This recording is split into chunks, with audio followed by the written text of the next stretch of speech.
Our first guest this morning is Mayor Georgina Jolibois. Good morning, Desnethé, Madam Mayor. So, Steve, good morning. Yes, I'm good, thank you. Yeah, me too. Thank you for taking the time to speak to us today. No problem.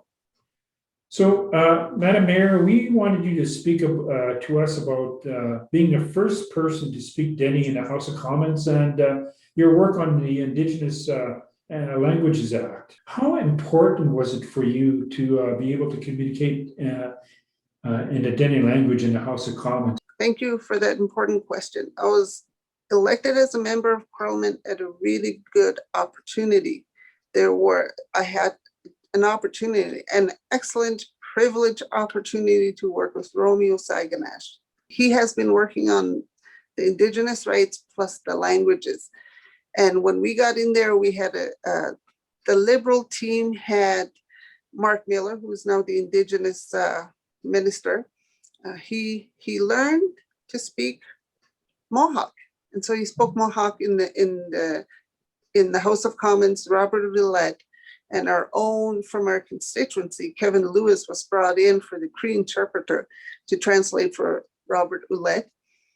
And then there are other ones as well, plus myself. To me, I knew that when I got to the House of Commons, and for whatever reason, it was in me to say, I have the right to speak Dene in the House of Commons, and I'm going to ask for it and continue to ask for it. And because Romeo Saganash was already doing the work, we team up, we were very supportive. We put pressure on the Liberal MPs who spoke the Indigenous languages, and we pushed, and we had the support. When I first spoke Dene in the House of Commons, it was a wonderful experience. I don't know the magnitude of it yet, because now that's in the Canadian history. And that history is going to be forever written.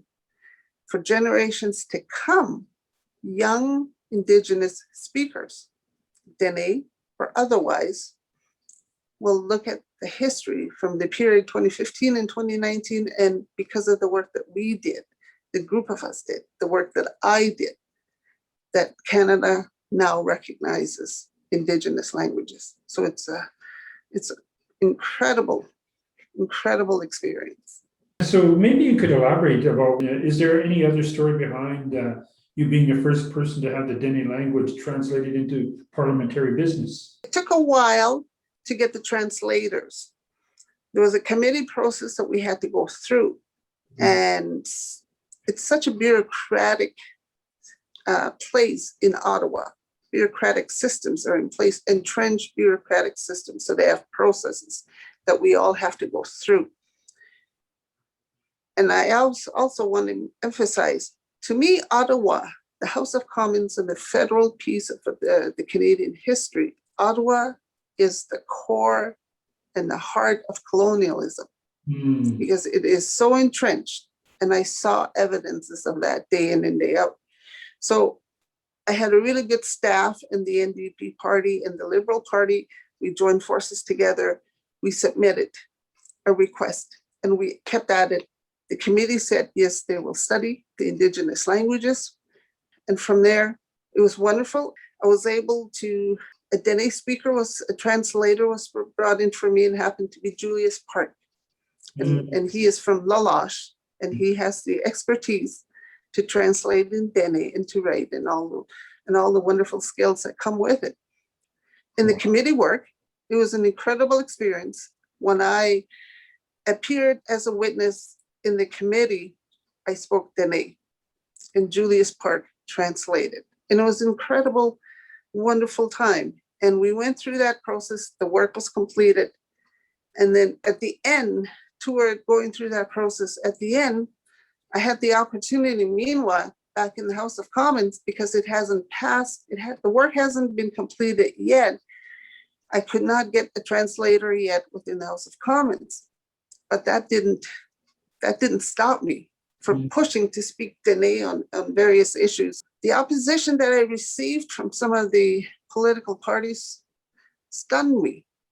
It was astounding to know that there are Canadians from different political parties who do not support anything to do with Indigenous legislation, including the translation. And they will say, I don't know what she is saying in Dene. I'm not a Dene speaker. I don't know. So therefore, I'm not supporting this. I couldn't believe it when I heard something like that.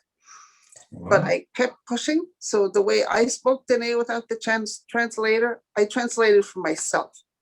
And then I explained in English, this is what I'm saying. And I continued to do that. And so we kept at it.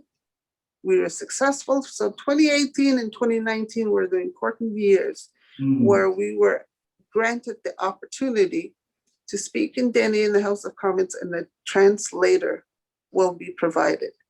It was incredible. Kevin Lewis out of Missinippi, he was the translator for Robert Ouellette, and Julius Park was my translator.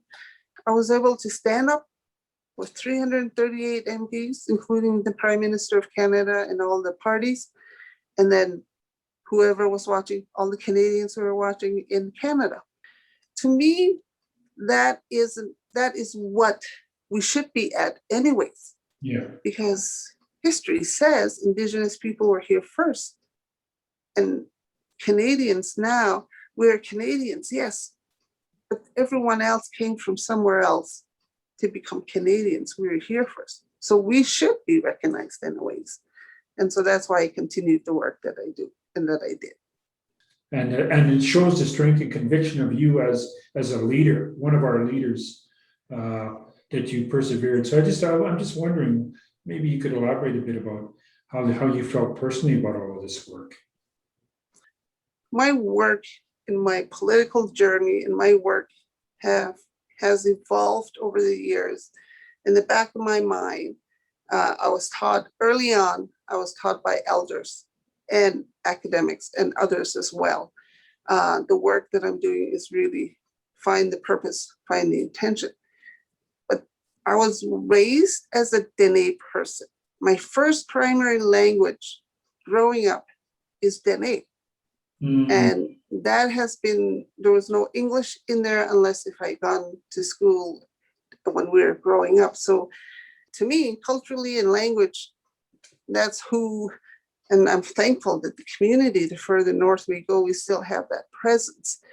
And so I thought, this is me as a Dene woman, and I'm asking, I'm a Canadian, I have this right. So, and I kept pushing, and then I studied, I did study the French language. I'm not very good at it, but the more I studied the French language and the amount of importance placed on the French, and it's the value, it's recognized as one of the official languages.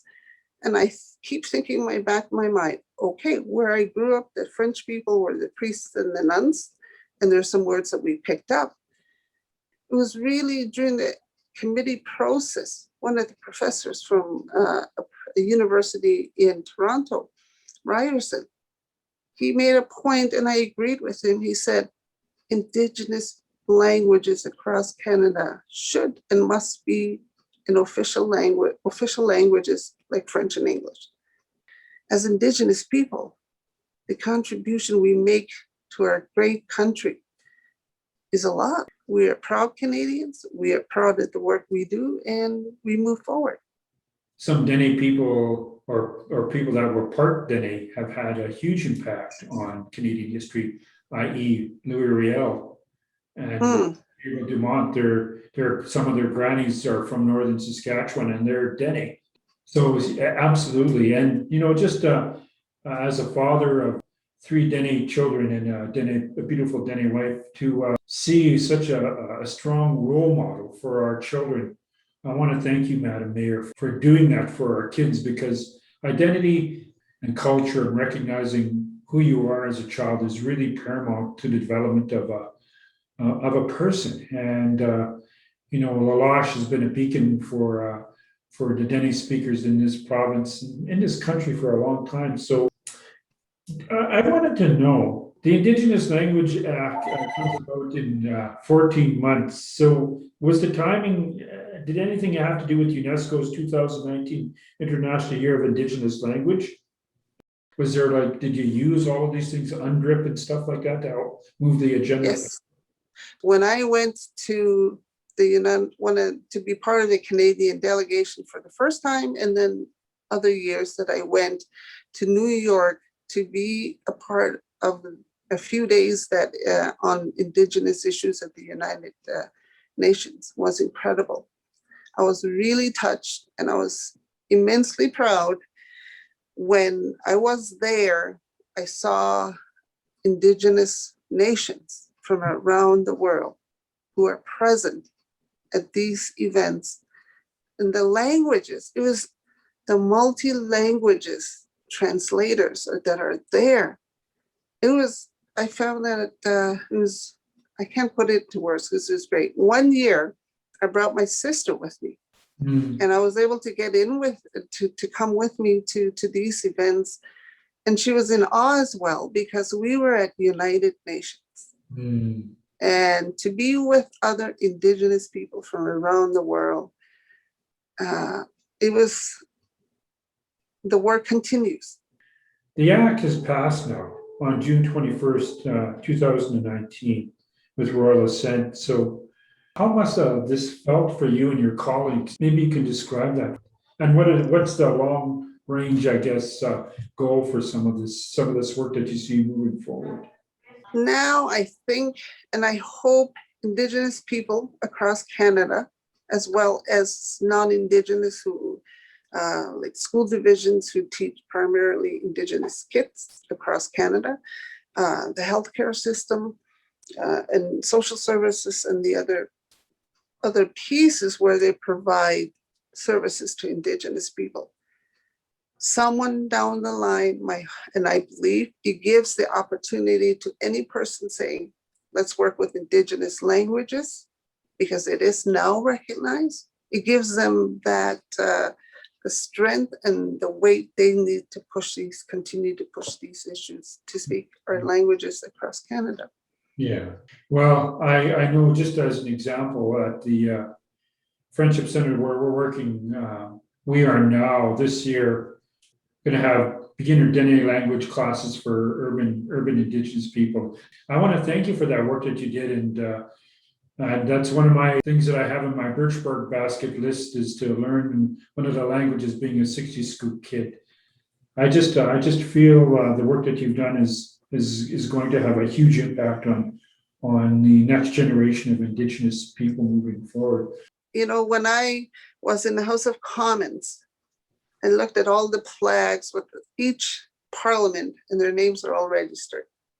Whoever MP was, from Louis Riel to others, all our names are in the plaque, whatever, 45th, 48, whatever. Our names are on the plaques, and visitors will come and see. And then my thinking is that generations to come, they will look at my name and they will see that I became part of the recognized, recorded Canadian history. And that is awesome.